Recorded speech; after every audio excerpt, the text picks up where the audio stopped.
Hey you, remember that unexpectedly awesome Joker movie that came out in 2019 that developed a deeply sympathetic, mentally ill, lonely guy who was forced to deal with his trauma on his own while a corrupt city molded that same trauma into publicly celebrated insanity? Well, he's back in a sequel where that same character now regresses after getting some tang, getting by a group of guards, and then is killed by a random background character that's a poorly veiled homage to Heath Ledger's Joker. Ha, ha, ooh, he, ha, ha. And I thought my jokes were bad. Film critic Ali Arikins said it best, wherein Folie Deux is like if Die Hard 2 was just Nakatomi Corporation suing McClane for broken windows, with Bruno Radolini singing American standards in between. Are you kidding me?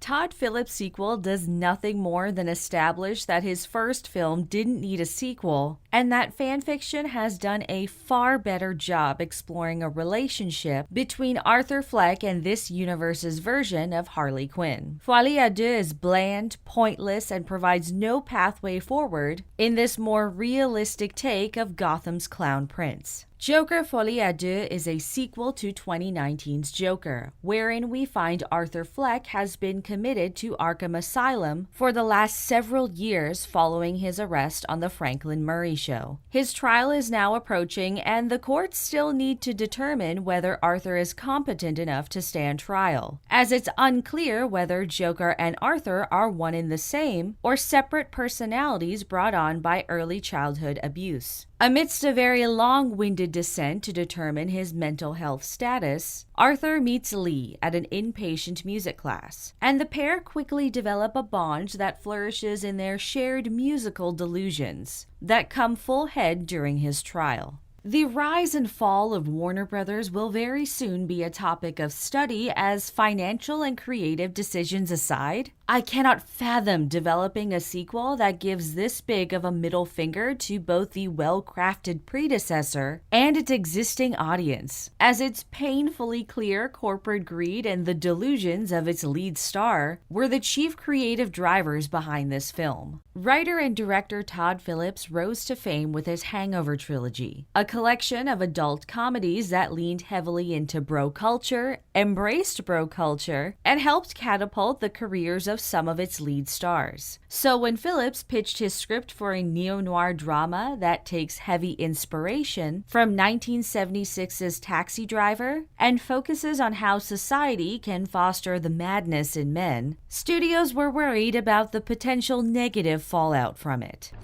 But why? Taxi Driver was in part what triggered John Hinckley Jr. to attempt to assassinate President Ronald Reagan in 1981. Then there was the fear that another Batman film would inspire more individuals like James Holmes, who dressed as the Joker opened fire on an audience at a midnight screening of The Dark Knight Rises in Colorado back in 2012. With the political climate around mass shootings only getting worse, toxic masculinity becoming a hotter topic in the socio-political sphere, Phillips' polarizing comments about how woke culture made it hard for him to continue making comedies, and an election on the horizon, the drama around Joker was inevitable, whether it was warranted or not. Come October 4th, 2019, and despite a mix of critic reviews and pointless concerns, Joker went on to gross over $1 billion on a budget of $70 million. Phillips took the iconic Batman villain and, with heavy liberty, created a 1970s Gotham City that, amidst political shifting and public unrest, crafted the mentally ill and lonesome Arthur Fleck. The film explored themes of societal corruption, degrees of masculinity, revenge, and isolation, all under the umbrella of mental health. Arthur's descent into madness becomes an embracing of the ill-conceived adoration from a city desperate to take itself back from the wealthy, and his transformation into Joker is less of a villain arc and more of a character study. That all comes to head with the murder of Franklin Murray on live television. In between all this is a series of events that never fully reveals itself as either reality or Arthur's fantasies, which aid in keeping a certain level of enigma for the character. Those blurred lines leave Arthur Fleck as a person more akin to the Joker many of us have come to know. While I personally agree that a sequel wasn't necessary, much to the disagreement of everyone else, I was curiously optimistic about this sequel. As A, Lady GaGa as Harley Quinn is mint casting because she's actually insane in real life, and B, a musical aspect could be beneficial given that music was a seminal part of distinguishing between Arthur's realities and fantasies in the first film. Okay, yeah. You make a good point. Unfortunately, Joker 2 takes a full U-turn, abandoning much of what the first film built up and explored for a sequel that struggles to establish itself as either a courtroom drama, a crazed romance, or a genuine character study. This sequel opens with a loose cartoon interpretation of the events of the Franklin Murray Show. Disillusioned by the glitz and glamour of nighttime TV, a cartoon Arthur Fleck battles with his shadow self, which is alluded to have been responsible for killing Murray. This cartoon ends up foreshadowing much of what part of the film intends to establish through its courtroom drama scenes. Following this, we're given our first glimpse of Arthur's life within the walls of Arkham Asylum, where he's now more emancipated and shrunken, reflecting the small confines of the institution that now shape every part of his waking life. Unfortunately, this is as far as the setting of Arkham goes in helping support the narrative. 2019's Joker was equally shaped by the crumbling city around him, giving way for the inevitable celebrity status Arthur coveted. It was dirty, bustling, and unforgiving in everything it gave its citizens. Arkham, by contrast, is surprisingly tame.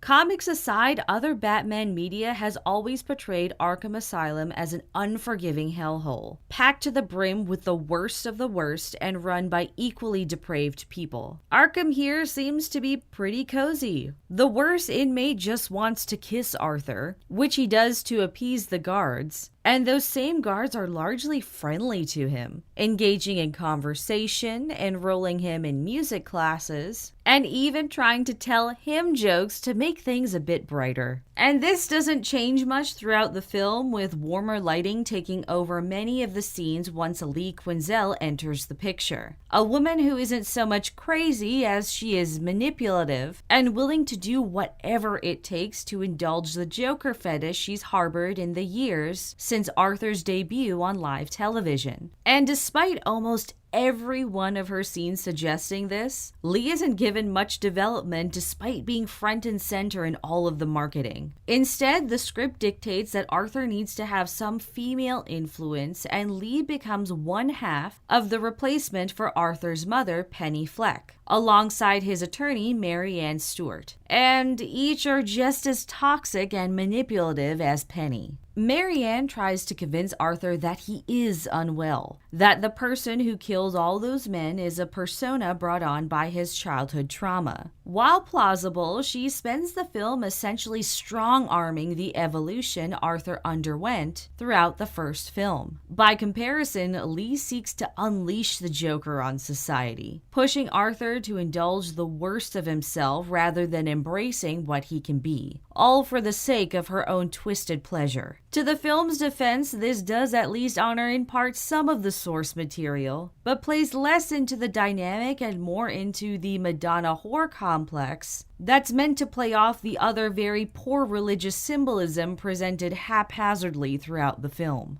Lee and Arthur's relationship develops solely through musical cues that honestly do nothing. The songs keep things superficial, never attempting to reach deeper, to show us these two are meant to be together. There's a point where Lee just keeps singing about building a mountain, a follow-up to a nonsensical comment she makes to the press at Arthur's trial, and it's one of a handful of specific moments where you can pinpoint Todd Phillips just stopped caring. Every single musical sequence in this 138-minute film is filler that one can only interpret as Joaquin Phoenix's influence on the flick. And if these musical interludes didn't drag out the runtime, then the courtroom drama that half of this film attempts to be certainly does. Usually with courtroom dramas, the narrative and its characters unfold like a flower blooming, with each petal revealing something new that both the audience and a specific character didn't know before, adequately building up tension, suspense, and genuine shock when the script calls for it. Aside from pointlessly accentuating Lee and Arthur's relationship, every single courtroom scene throughout Folie à Deux regurgitates information we already got in the first film. Nothing new comes to light, no new corners of Arthur's personality are exposed. In a way, it's almost as though Todd, Phillips and company were crafting a film that attempts to downplay and almost retcon the events of the 2019 predecessor. Just as the narrative begins to explore something worthwhile, it regresses, dismantling Arthur Fleck minute by minute. Now, there's some irony that can be appreciated in the courtroom scenes, as Arthur, who is not mentally sound whatsoever, is accused of faking his psychosis and forced into a trial where he faces the death penalty. However, in other media where they try to distinguish what's real or a real Joker, those versions are clearly more mentally stable and competent than Fleck, and most likely faking insanity as a twisted joke, but is still deemed mentally unfit by the world for trial and kept alive indefinitely in Arkham Asylum. It's a take that, while interesting, is not well fleshed out, as the moment Phillips broaches an idea within this realm, he moves backwards, using musical interludes that weigh heavy on the pacing. And to keep Arthur from completely catapulting into the role of Crown Prince, the guards of Arkham suddenly become unexpectedly depraved and, subdue Arthur. Revenge the Joker!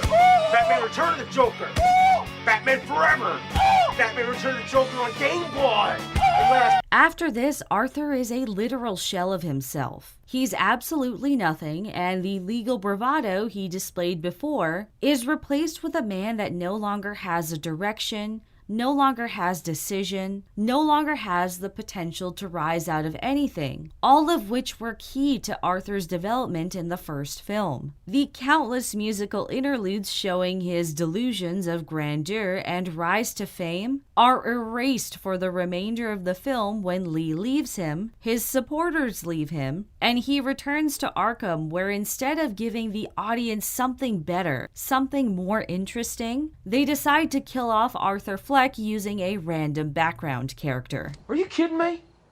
Todd Phillips makes a lot of weird world-building choices to tie Joker into the Batman universe, despite the character being developed as a loose adaptation and having no canon to the films and shows that have been released thus far. The Wayne connection in the first film was a little off-putting, but worked for the climax the film reached later. Folie à Deux completely forgets the Wayne family exists, that Gotham is riddled with crime, and introduces a femboy version of Harvey Dent, who also gets his Two-Face origin in this film, despite showing no inkling of being two-faced in any regard prior. And his origin holds zero weight, as it doesn't happen through acid being thrown on his face, by someone he's persecuted, or in losing a loved one, but by an offhand explosion that results in no fire, just a lot of dust and debris. Are you kidding me?